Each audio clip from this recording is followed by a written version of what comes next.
Қырғыз ақыны Изати Белекованың «Жаныңда жүрейінші» атты өлеңіне аударма жасаған болатынмын.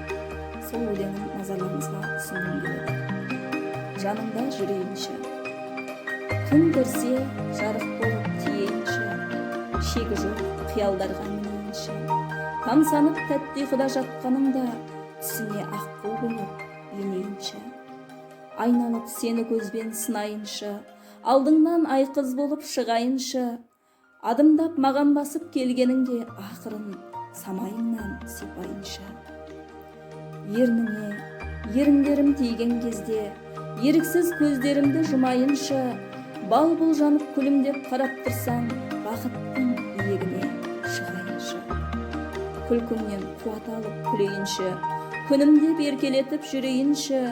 Күндіз күн шыққанында түсіңде емес, күлімде мен жаныңда жүрейінші.